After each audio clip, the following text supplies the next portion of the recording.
Well, I think let's get started. Maybe Yeah, some more people will trickle in. Um, sure. we're here today to talk about your InterSystems Login Account that gets you into all sorts of different things and where you can use it.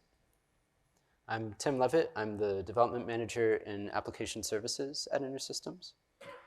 I'm Pravin Barton. I'm an application developer on Tim's team, Application Services, also at InterSystems.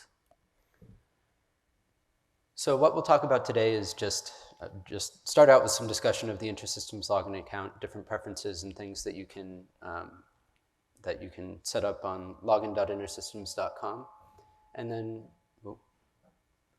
we'll review the applications that are available both to customers and to prospects. Some of these you may have seen, some of them are relevant to you, some of them you haven't seen, some of them are not relevant to you, but you'll have a better understanding of all of them coming out of this.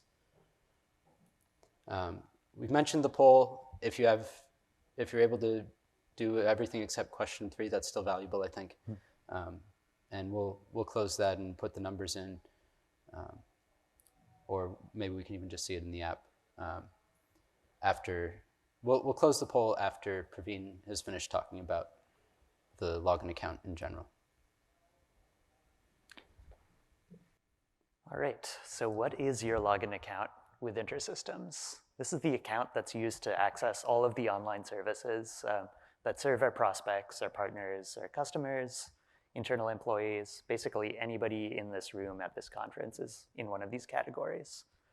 So your account gives you a single set of credentials that are used across our 15 plus applications externally facing.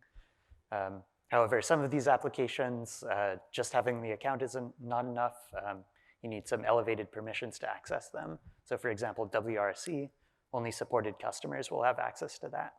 Some other examples are iService, CCR, the online ordering tool, which only some of our customers have, etc. And to see your login account, go to this URL, login.intersystems.com, or you can just go to any of these applications. It'll redirect you to login. There you'll see this login screen. You can enter your username and password. Also note that forgot password link in the screenshot there. If you're not sure if you have an account or if you don't remember your password, click on there. It'll give you a process to reset it. So how do I create a login account if I don't have one already? If you go to any of the publicly facing applications that we have, for example, evaluation, the developer community, or learning site, learning.intersystems.com, there will be a button there saying create account or register a new account, something like that. That'll take you to a flow where you can fill out some data, verify your email, and create an account for yourself. Alternatively, you might already have an account created for you by the InterSystems FRC. That's the First Response Center.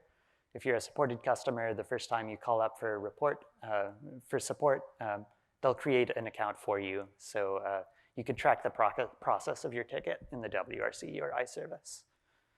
Or you might even have an account created for you by one of your colleagues. People can do that in the WRC or iService. Now, before using the account, you do have to accept the InterSystems terms and conditions. That means checking a box, either when you first register or the first time you log in. So another flow in which you can have an account created, some of our applications allow login with Google or GitHub. These include the developer community, Getting Started, Global Masters. You might have seen these sign in with Google or sign in with GitHub buttons. If you do one of these options, register a new account, it's the same account. It's an InterSystems login account you have just with authentication provided by the third-party service. So if you go to your login account, login.intersystems.com, login, you'll see a page there with an options menu. This has a number of options you can do with your account. Most of these are accessible to everybody, and we'll go over them in future slides. Just to point out, there's a tokens link here that's only for supported customers that'll show up. And we'll go over that when we mention containers later. So the first option here is the profile link. This is a page where you can edit your basic profile information, like your name, your job title. You can upload a profile picture even. And this information will trickle down to our downstream applications and be changed there. You'll notice there's also a field for email here, but you can't change it through this page. You can change your email through an option in the menu called Change Email. That'll get you to resubmit your password, verify the new email. So it's a secure process for changing your email. Another option is privacy preferences. This will take you to our preference management center in OneTrust. This is just a way to edit your data privacy, your marketing communications preferences.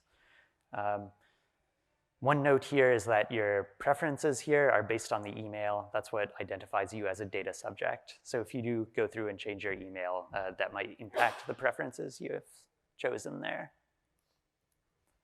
So here's a slide just about if you have any issues with your login account, like I can't log into a certain application, or I'm having trouble registering or something.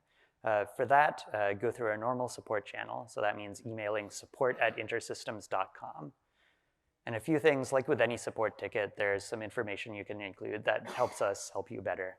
That's going to include the username you use to log in, your email, your browser version, any specific error messages you're getting, and of course the timestamp, the time and date you're getting the error. So a final option here in the menu is the application catalog. This is the first page you get to at login.intersystems.com. And this is just a list of all of the services which your InterSystems Login Account gives you access to. This is responsive to your profile as a user. So if you're a supported customer, you might see the WRC on there. If you're not, you might see other applications that you have access to. Another note is that it remembers your frequently used applications, which ones you log into the most, and will display those up at the top. So with that, I'll turn it over to Tim. We'll just go through an overview of all of the things that you might see in that catalog if you have access. So if you go to login.intersystems.com, you'll see all of these applications. And you just log in with your credentials there, and we've got these new fancy icons that have our color scheme. It's very exciting. So maybe your first point of contact with InterSystems would have been, or these days would be, gettingstarted.intersystems.com. This is really geared toward prospects if you're really just looking to get started with Iris. So there are great learning resources there for being able to connect to Iris from a variety of different technologies and how to build applications on top of Iris. We also have a free cloud-based in-browser sandbox that lets you work with Iris, and I think in a container in the back end, and the IDE and web terminal so that you can go through the tutorials without needing to install anything. For more learning resources, a great place for anybody in your InterSystems journey is learning.intersystems.com, which has a variety of self-paced materials for all of our products to help you build and support applications. There are exercises, videos, online courses, and learning paths. Some of this is accessible without logging in, but being able to track your completion of these learning paths is particularly valuable. I'm really excited to have seen the many changes that have happened to docs.intersystems.com just over the past year. This is really a go-to for me as I'm just looking for class reference or looking for just whatever random topic in object script particularly. So this has documentation for all versions of our products, even going back to Cache Ensemble, every release of Iris. And we've got this great new search engine, I think Algolia it's called, and really the search result quality in the documentation has gone way up over the past year. I know that was a pain point for many in the past. And there's also an option to provide feedback to the documentation team, which I've done many times, and they're very responsive and have continued to improve both the content and the structure of the documentation. You can also filter by product and version, so if there are things that are really just more legacy features that are only in the cache documentation. And some of the documentation available here requires authorization, like it's only available to you if you are supported for the product in question. So for adaptive analytics and for health share, we just know through a few means like what you're supported for, and that determines if those documentation parts are available to you. Evaluation.intersystems.com. Right now, if you're looking to get a community edition kit to just run on your own machine for development, exploration, learning, this is the place to go. We even have, I'll note, the 2022.2 preview kits that you heard about today. It's just a couple clicks to get it there, super easy to download. Anybody can get these community edition kits. You might have gone to download.intersystems.com in the past. That's phasing out in favor of this. And our partners and end users can also request a powerful license that lets you do pretty much anything with Iris for 30 days to say, if you're evaluating moving from Cashier Ensemble to Iris for Health, it really enables that. And like I said, preview versions are available pre-release. Once they're available on WRC for supported customers, they're also available here with just a few clicks for anybody. Next, the developer community. This is relevant for anybody working with InterSystems products. And InterSystems employees are, especially my team, I would say, we try to really be active on there and help answer your questions as we're trying to solve some of the same problems. So there are announcements about new releases, say, of our products and services, new and upcoming things, great articles on all sorts of different technical topics related to building applications on Iris. There are these competitions that they've started to just get a library of cool applications out there based on our technology. And really, the problem that I think, generally, if you have a question about something, you can Google it and there's a Stack Overflow article and someone's seen it before. With Iris, you're most likely to find a hit for that on the developer community. And if you don't find a hit for that on the developer community, you can be that. You can ask the question there, you'll get an answer from somebody, and there's a big community out there in InterSystems and among our customers looking to help you. Next up, InterSystems Ideas. This is a new thing that you might not have heard of, and this is kind of a way to provide feedback to InterSystems product management about ways that our technology could be better. And there's the ability to see what ideas other people have put up there and vote on them and talk about them. And product management is taking this into account for our future roadmap. So if you have, I really wish that Iris could fill in the blank. This is a great place for that feedback. Next up, Global Masters. As you're involved on the developer community, there's really no reason not to get involved in this. Basically, by posting, commenting, asking questions, answering questions on the developer community, you can get free stuff. Like, I got a great developer community soft, very warm hoodie. I was hoping to show it off last night, but it was like upper 70s, so that wasn't gonna happen. And so really, there's also options beyond just the developer community to engage with content that we're promoting there, or to promote our content on social media, and you get points for that too. And I'll add, this hasn't been relevant for me, but you can also trade in those points for free training or consultation with InterSystems. So I mentioned earlier the library of solutions based on Iris and development tools that are we're building out in large part through these contests. The Open Exchange is a great way to see solutions that people have built that may be helpful for reference, maybe things that you could just use in your own development workflow or your own applications. I know my team has published a number of the tools that we've built and found useful out to the Open Exchange. Most of these things are published under open source licenses and available on GitHub. And there's nice integration with GitHub for versioning and discussions and bug tracking.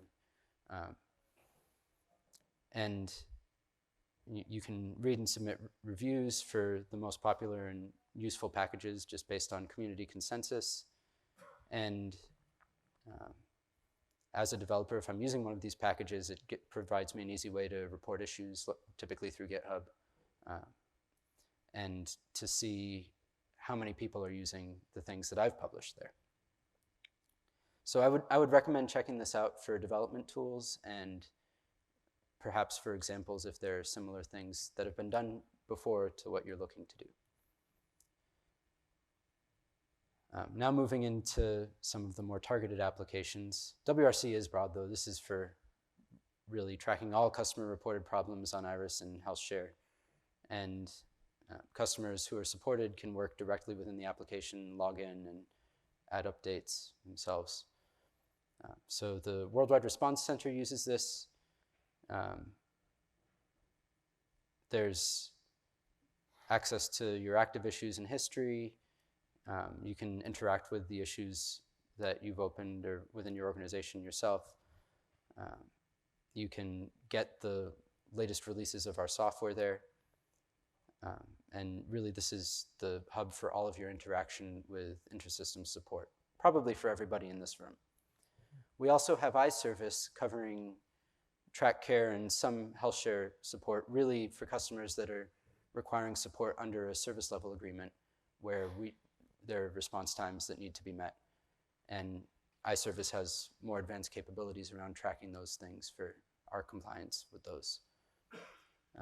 So this is primarily used in, well, this is used in track care and some managed services health share support. And it has additional tools like clinical safety management that are relevant for that setting. Containers.intersystems.com is relevant for anyone who wants to use InterSystems containers seriously. So this goes back to that tokens page that we talked about previously. If you go to containers.intersystems.com, it'll just show you a page on login.intersystems.com where there's a token you can use to authenticate against the InterSystems container registry that's there. And Community Edition containers are available to everybody, but if you want a container with a full product release that we've done, you need that token, and you can use that in your Docker pull scripts.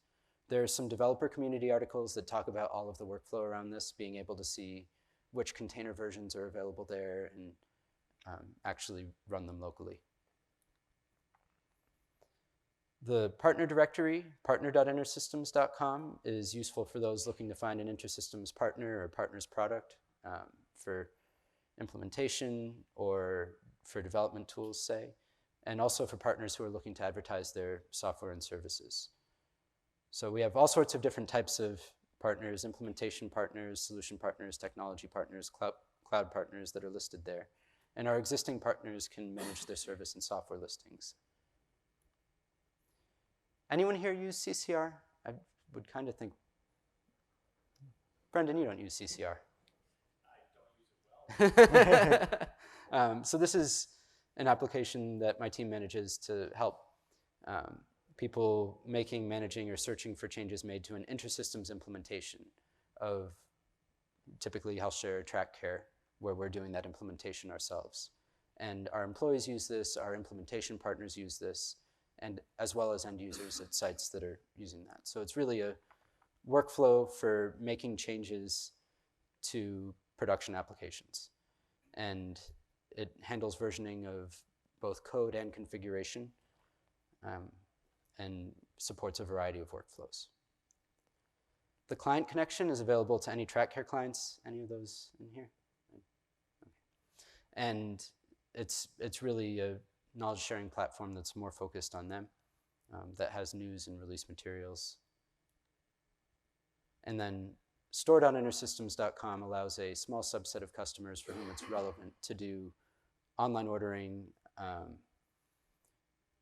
being able to pick different products according to their contracts and do upgrades and trade-ins, and those orders are then submitted to InterSystems customer operations for delivery and invoicing. We also will soon be allowing customers to migrate their existing cache and ensemble-based licenses to Iris through this, if it's something that's relevant for you. And I think probably for most customers who should be using this, they are, and for many, it's not really relevant. So we have our poll results here. Everybody's using WRC. We have awareness and usage of containers and documentation. So I think looking at this, the big things that I would point you toward are InterSystems ideas for communicating your needs through another channel where you can also do that visibly with other customers and see what other people are looking for. Global masters and just engaging with the developer community in general, I think it has been valuable for me and my team, and I would recommend it to you as well. And there are really so many great things on the Open Exchange that are worth looking at.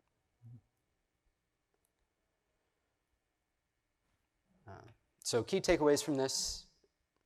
Hopefully now you have a better understanding of how to use your InterSystems Login Account and just what's available to you out there through it. Login.intersystems.com is the starting point for all of this. And take some time to look at the applications that are out there that may be of use to you. So we have a number of experts on these different applications and sites within InterSystems, some in this room, some not. You can see them in the slides on in the event app, but also here. So I'm just going to kind of flip through, and if there are things that you have questions about, you can ask us. We know about a lot of these, but the real experts are here as well, as listed. So Dean Andrews and Raj and Evgeny are really the leaders around a lot of the community-driven stuff. Brendan in the back is main WRC developer. Anthony can answer questions about containers.intersystems.com, and generally we're happy to talk about the others if there are any questions. So are there any questions? Yeah.